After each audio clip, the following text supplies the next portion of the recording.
Selected parts from the book One Life is Not Enough by Shri K. Natwar Singh. Part 27. My Days in Pakistan.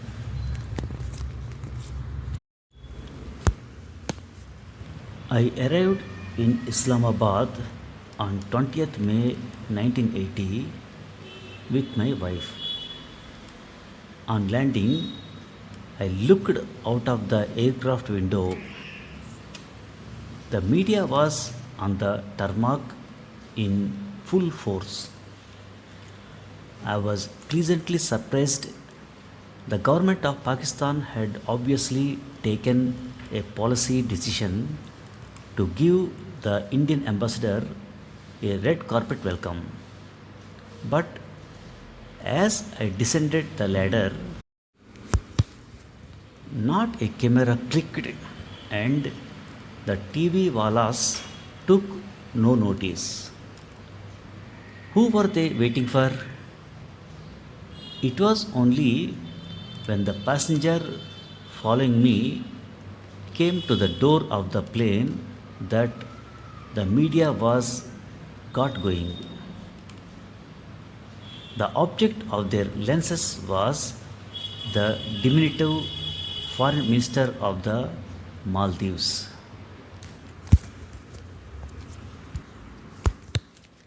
Senior officers of the embassy, led by my deputy to be Satti Lamba, received me.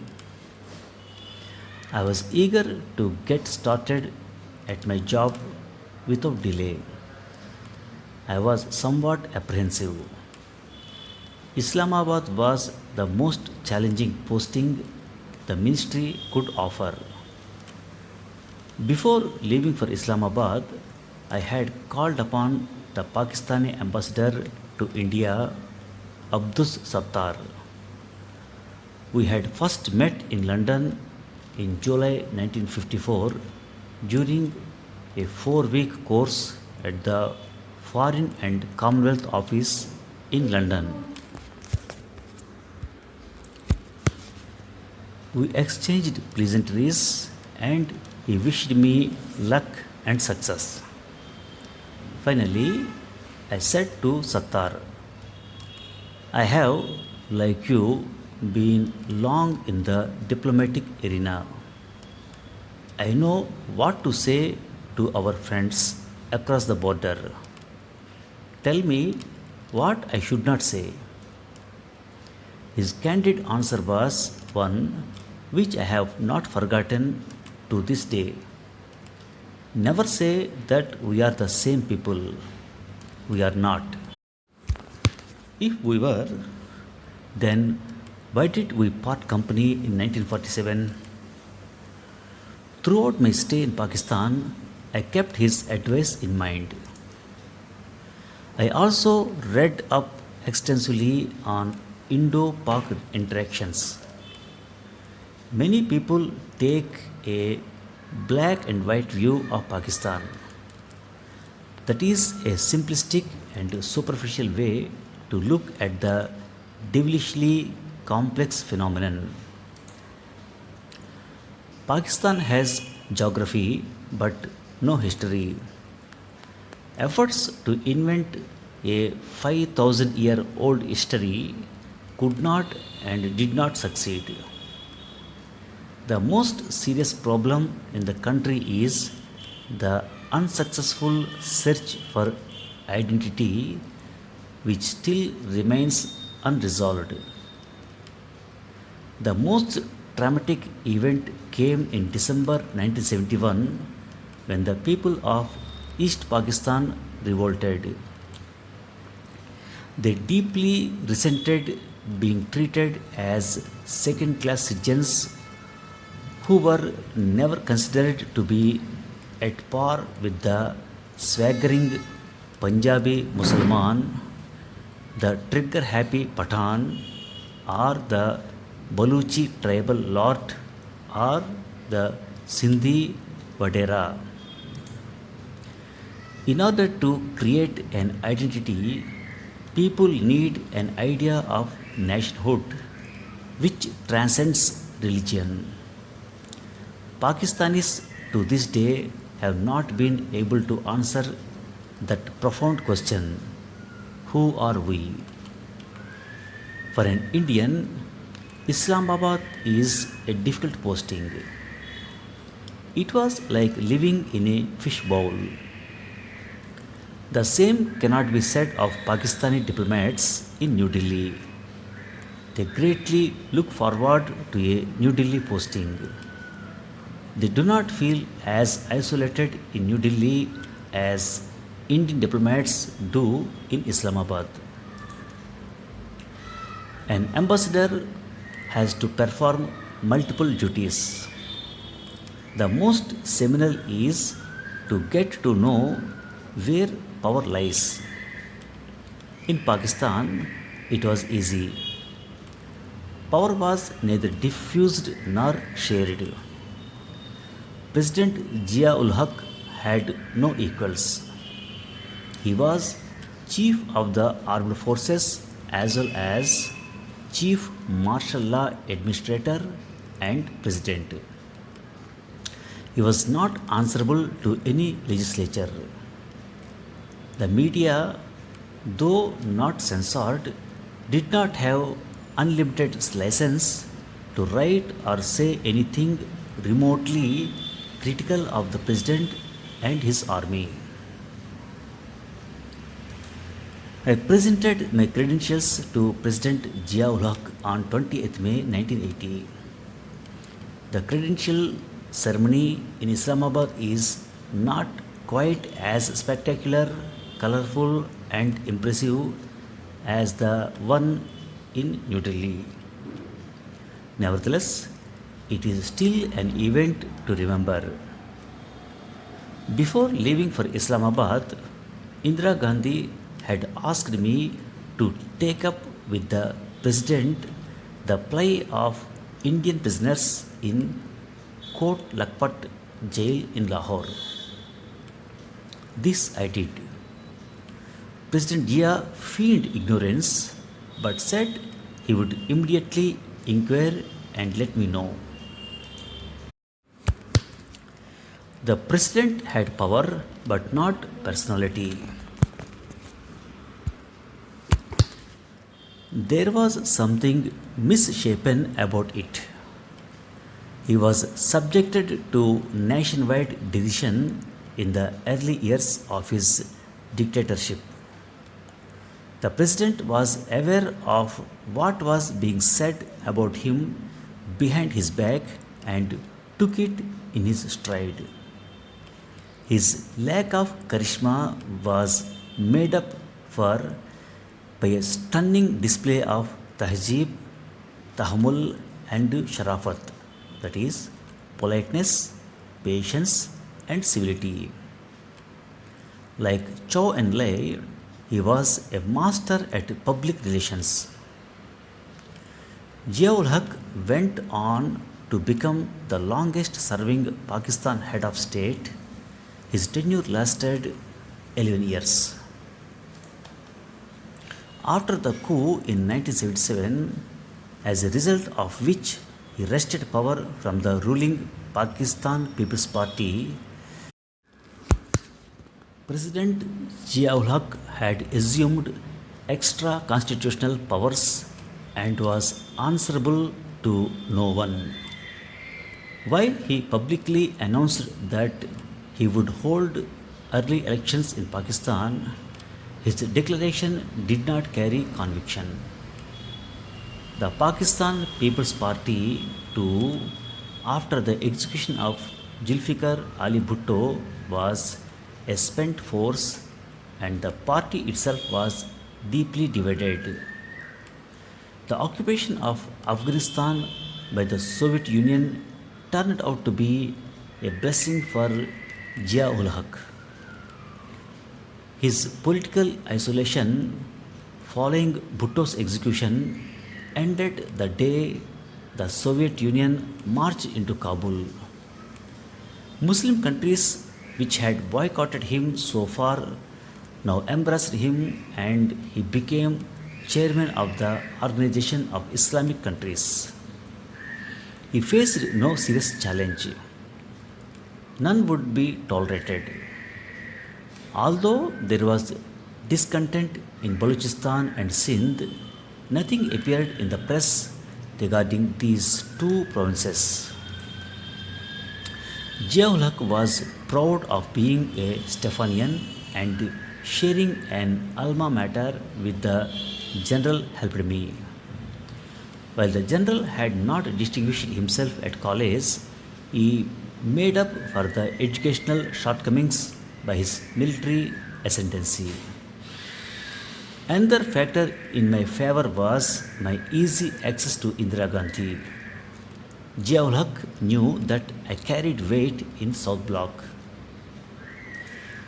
Within a short time, Ziaul Haq and I established a comfortable working relationship. He was cordial and polite. I was correct and respectful. As the months rolled by, he became increasingly candid. While there was no fraternization, there was a degree of easy access. In his personal life, Jia was a Puritan.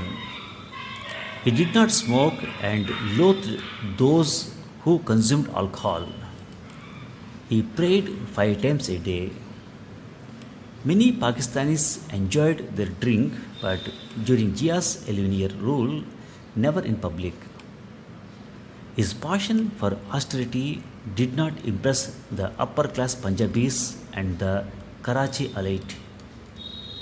They were hedonists, flamboyant, and unabashedly feudal. Their lifestyle was both lavish and ostentatious. Josh Malihabadi, the great Urdu poet, once opened up his heart to me. He deeply regretted migrating to Pakistan, ignoring Nehru's advice. And Josh Sahib was not an alcoholic. The bottle and he were not no strangers. It inspired him to write brilliant poetry. A total misfit in Ziaul Haq's Pakistan. Sayyidin, the M.F. Hussain of Pakistan, was a less discreet consumer of alcohol. He told me of his encounter with President Ziaul Haq at the Lahore Museum. Sayyidin was thin as a stick. The president asked him, कुछ खाते पीते नहीं, इतने दुबले हो गए. Don't you eat or drink anything? You have become so thin. His response was, जनाब सदर साहिब, खाना का तो पता नहीं मगर Mr. President, I can't say about eating enough, but I certainly. By the time I arrived in Pakistan, it had become a fanatically Islamic country. In Ziaul Haq's Nizam-e-Mustafa, the Ahmadiyyas and Shias became second-class citizens. Within 2 weeks of my arrival in Islamabad, I sent my preliminary assessment of the situation in Pakistan and how it affected Indo-Pak relations. I did so because I wanted to give my views before I fell into a rut or acquired any prejudices. India was, of course, enemy number one. A wholly distorted picture of India was being projected in the country by the Urdu press. The Urdu media in Pakistan is very influential. The owners and editors of newspapers and news channels are, by and large, rabidly anti-Indian. I remember extremely vicious articles being written about India and Indira Gandhi. One paper wrote that the Indian Prime Minister was suffering from a nervous breakdown and had asked 100 astrologers and pundits to pray for her. Another absurd story was that of Maneka Gandhi being placed under house arrest. Our secularism was derided, our democracy depicted as being phony, our economic and industrial progress was doubted, and our treatment of Muslims was deplored. I wrote to the Prime Minister that I welcomed the challenges I would face.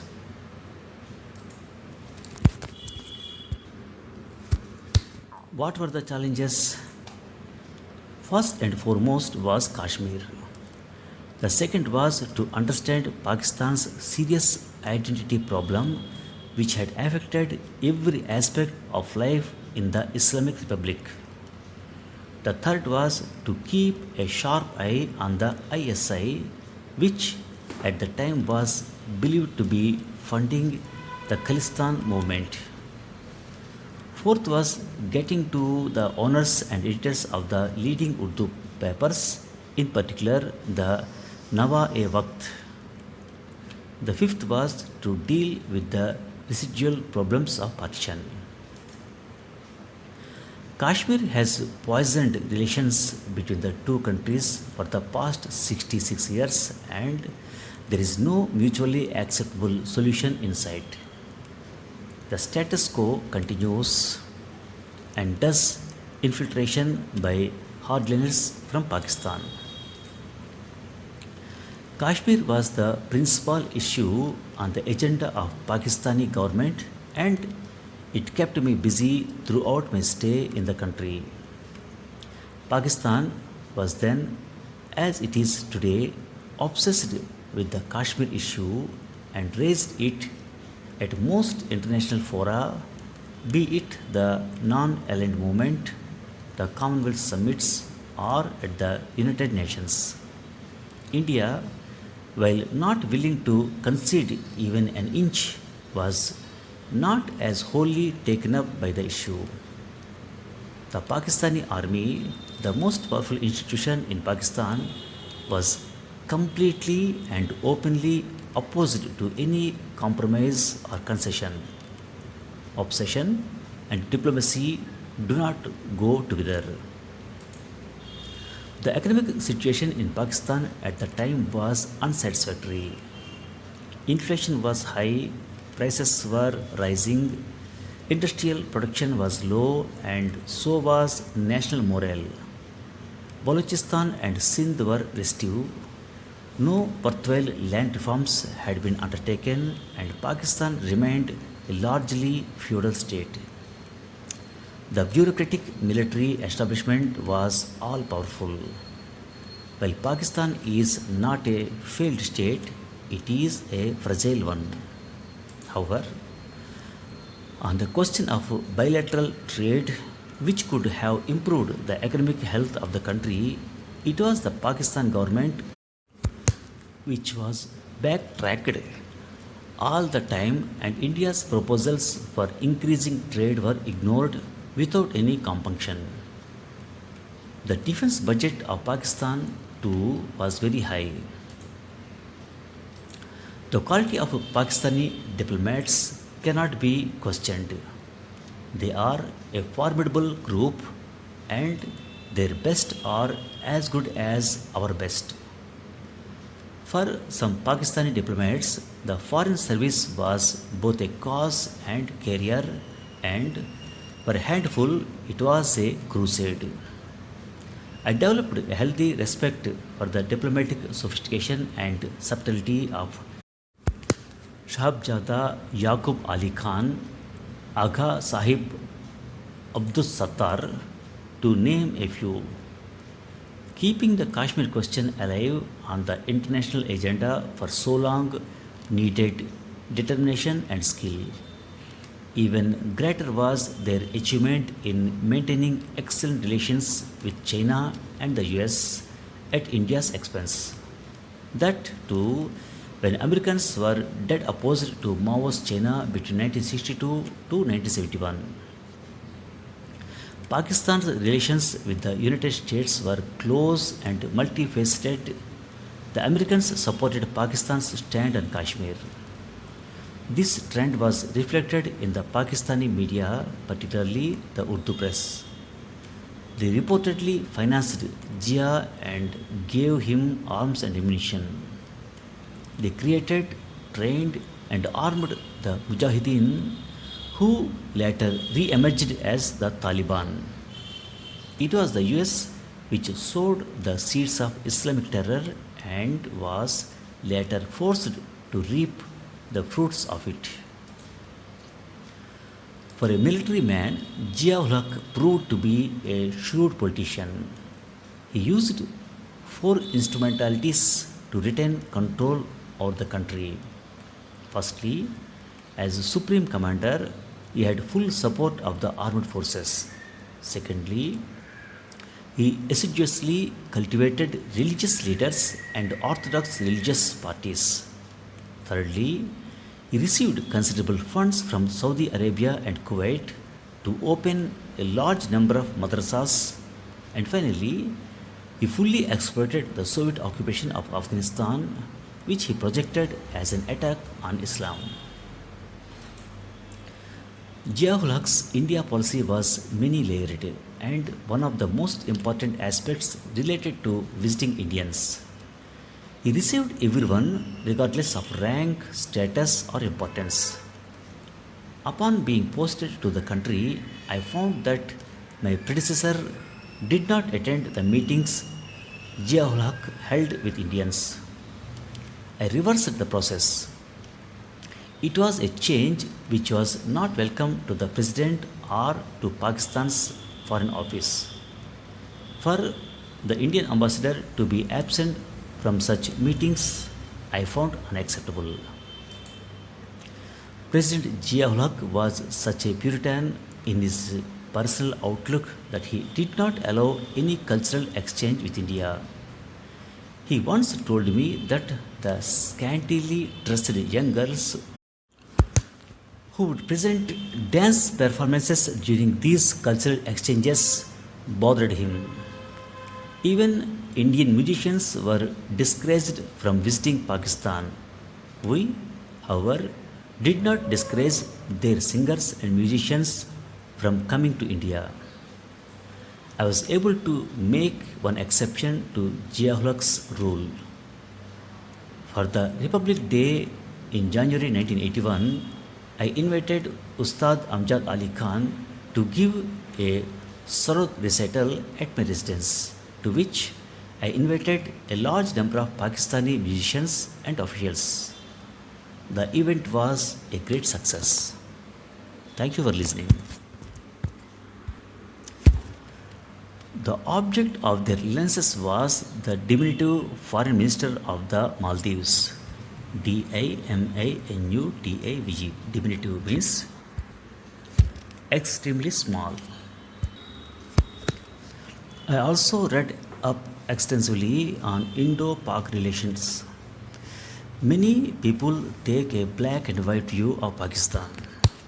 A black and white view means to have a simple view of what is right and wrong.